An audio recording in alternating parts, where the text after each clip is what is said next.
Students, my name is Ravishankar Rawat. तो आज से आपकी डिमांड पर जीव विज्ञान की नई कक्षा का प्रारंभ हो रहा है। मैं इस बात के लिए थोड़ी अफसोस कर रहा हूँ कि आपको लंबे समय तक इंतजार करना पड़ा। अमित कुमार आपके साथी हैं और उसकी अत्यंत इच्छा के बाद वापस से इस चैनल को शुरू करने का मैंने प्रयास किया।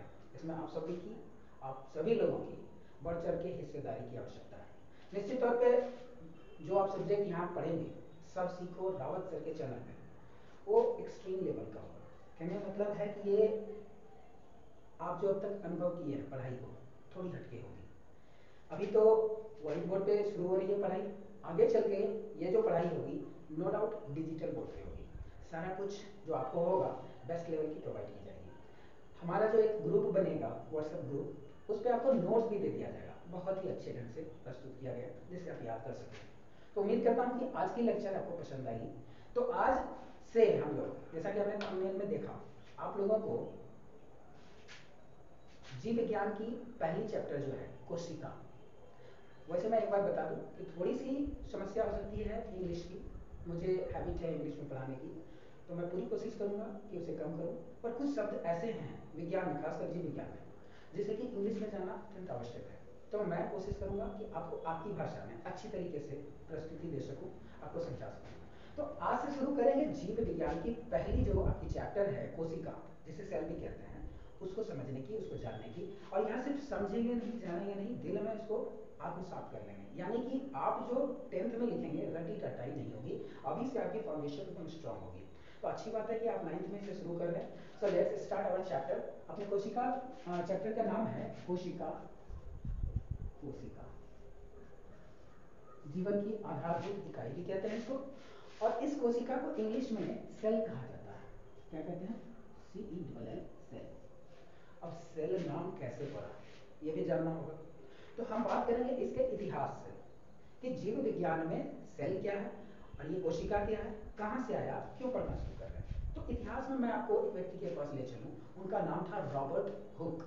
हुक साहब एक बार माइक्रोस्कोप बना रहे थे, सूक्ष्मदर्शी। सूक्ष्मदर्शी जानते होंगे, जो कि छोटी चीजों को, अत्यंत छोटी चीजों को बड़ा करके दिखाया जाता है उसमें। तो उन्होंने सबसे पहले सूक्ष्मदर्शी बनाया, बहुत अच्छा नहीं बना लेकिन बनाया, जिसमें छोटी चीजें बड़ी होती है। तो उन्हें जिज्ञासा हुई कि कैसे इसमें चीजें दिखाई देती है, छोटी चीजों को कहां से लाएं। तो एक कॉर्क होती है बॉटल के ऊपर में भी, आप लोगों ने देखा होगा, मान लिया ये बॉटल है, इसके ऊपर में एक कॉर्क लगा होता है। पहले जमाने में लकड़ी का कॉर्क लगाया करते थे लोग, ठीक है। ये बॉटल है, कॉर्क है, इसी से बंद कर देते थे बॉटल को। और दूसरा आप शटल कॉक भी देखे होंगे, इस ढंग की होती है, जिसमें कि फेदर्स लगे होते हैं और खेला जाता है उसमें बैडमिंटन। ये वाला भी कॉर्क देखा होगा आपने। तो ये कॉर्क बनी होती है लकड़ी की। तो रॉबर्ट हुक ने क्या किया, छोटे से एक पतला सा टुकड़ा काटा इस कॉर्क के टुकड़े को, ना पतला सा, और काटने के बाद में जैसे ही माइक्रोस्कोप के नीचे लगाया तो क्या दिखता है, इसमें अजीब सा बनावट है। बनावट कैसा? मधुमक्खी के छत्ते जैसा। मधुमक्खी का छत्ता कैसे होता है भाई? ऑलमोस्ट ऐसा रहता है, मतलब ऐसा ऐसा स्ट्रक्चर बना रहता है, सब एक दूसरे से जुड़ा रहता है। आप लोगों ने जरूर देखा होगा, है ना। तो इस तरह का जो बनावट देखा तो वो चौंक गया, बड़ा बड़ा खाना बना हुआ क्या है ये, बोला ये तो अद्भुत चीज है। तो इसे उसने सेल कहा। सेल मतलब होता है रूम, एक घर, घरनुमा स्ट्रक्चर, एक कमरा कह लीजिए। तो सेल को हिंदी में ही कोशिका कहते हैं। तो सबसे पहले इन्होंने 1665 ईस्वी में, कितने ईस्वी में? 1665 ईस्वी में रॉबर्ट हुक साहब ने सबसे पहले अपने बनाए गए सूक्ष्मदर्शी के द्वारा कॉर्क की कोशिकाओं को देखा। उस समय नाम नहीं था, उन्होंने उसका नाम उस समय में सेल दिया। इसके बाद में एंटनी वॉन ल्यूवेनहॉक नाम करके एक और भी वैज्ञानिक थे, उन्होंने उससे भी अच्छा सूक्ष्मदर्शी बनाया। बोला उतना घटिया बनाया, ये देख लिया थोड़ा बेहतर दिखता हूँ। फिर क्या किया, पोखर से जाकर के, तालाब से जाकर थोड़ा पानी लाया, और पानी लाने के बाद में उससे देखता है डाल के, इसमें कुछ है क्या? खुली आंखों से कुछ नहीं दिख रहा था, साफ पानी पी लिया। लेकिन जैसे ही देखता है तो उसमें छोटी छोटी बैक्टीरिया, छोटे छोटे जीवाणु, छोटे छोटे एकदम, जो नंगी आंखों से नहीं दिखाई देती, वो दिखना शुरू हो गया। इस प्रकार से लोगों में रुचि पैदा होने लगी कोशिका के बारे में जानने के लिए, और इसके बाद से इसके बारे में ज्यादा डिटेल जानकारी लेना वैज्ञानिकों के द्वारा शुरू की गई। तो चलिए अब शुरू करते हैं आज के लेसन को डिटेल में समझना। कोशिका क्या है, इसके इतिहास को समझ लिया आपने। उम्मीद करता हूँ कि यहाँ से आपको इंटरेस्टिंग लगेगी। मतलब विज्ञान कुछ बड़ा चीज नहीं है, इंटरेस्टिंग है। कड़ियाँ जोड़ के अगर आप पढ़ें तो समझ में आएगा, समझ में आएगा कि क्या एक दूसरे से कैसे जुड़ा हुआ। तो चलिए शुरू करें। इससे पहले मैं आपको बता दूं कि इस चैप्टर में क्या क्या पढ़ने जा रहे हैं। सबसे पहले तो मैं बताऊं कि आपको भारती भवन की जो बुक है इसी पे बेस्ड होगी, क्योंकि अपना एनसीईआरटी का जो बुक होता है उसमें सिलेबस थोड़ा कम होता है, मतलब कॉन्साइज वे में होता है, संक्षिप्त रूप में है। तो बहुत ही ऑथेंटिक बुक भारती भवन में थोड़ी डिटेल होती है, और उसकी ही नोट्स हम लोगों ने तैयार कर रखी है, आप दोनों को ग्रुप में शेयर की जाएगी और उसी के आधार पर आप लोगों को पढ़ाया समझाया जाएगा। तो अब सबसे पहले हम समझेंगे कि अपने इस चैप्टर में हम क्या क्या पढ़ने वाले हैं। पहले पता तो सिलेबस क्या है। तो आप देख सकते हैं कि आपको इसमें जो पढ़ाया जाएगा वो हमारे सिलेबस में सबसे पहला है कि हमने जाना कि कोशिका की खोज कैसे हुई, किसने की। दूसरा टॉपिक हम पढ़ेंगे कोशिका के कितने प्रकार हैं, प्रकार भी होंगे, कितने प्रकार की हैं वो पढ़ेंगे।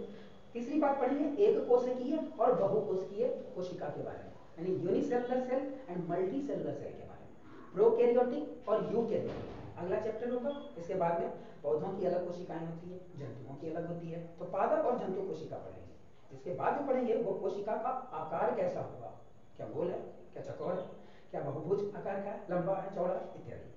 कोशिका की आकृति कैसी है ये पढ़ेंगे।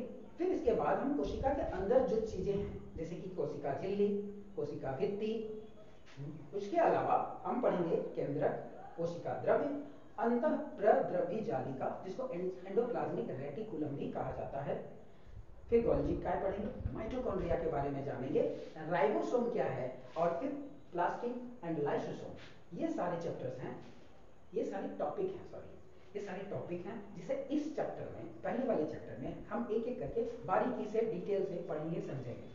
पिक्चर की आवश्यकता होगी सुटेबल, वो आपको ड्रॉ कर दी जाएगी और यहाँ पे प्रोवाइड कर दी जाएगी। तो उम्मीद करता हूँ कि आज का ये इंट्रो क्लास जो हमारे आप दोनों की हम लोगों की आपस की तालमेल वाली बात, एक दूसरों को समझने की बात थी, इस चैप्टर में हमने एक दूसरे को समझा। उम्मीद करता हूँ कि आपको समझ में आएगी कि इस वाले चैनल के थ्रू आप अपने करियर को एक बूस्ट दे सकते हैं। नो डाउट इस चैनल से जुड़ने के बाद, सब सीखो रावत सर के साथ जुड़ने के बाद आपके जो मेहनत है उसमें निखार आएगी, रंगत आएगी, सही मार्गदर्शन में पढ़ाई होगी। अगर आप लोगों को निश्चित तौर पर हमसे जुड़ने में अच्छा लगा हो तो आप कमेंट बॉक्स में यस सर लिखें, अपना नाम जरूर लिखें और ये बताएं कि आप किस क्लास से बिलोंग करते हैं, क्योंकि आपका सहयोग ही इस चैनल को ग्रो कराएगा और मुझे मोटिवेट करेगा और भी बेहतरीन कंटेंट को परोसने के लिए। आज की क्लास यही समाप्त होती है, मिलते हैं अगले क्लास में, तब तक के लिए बाय।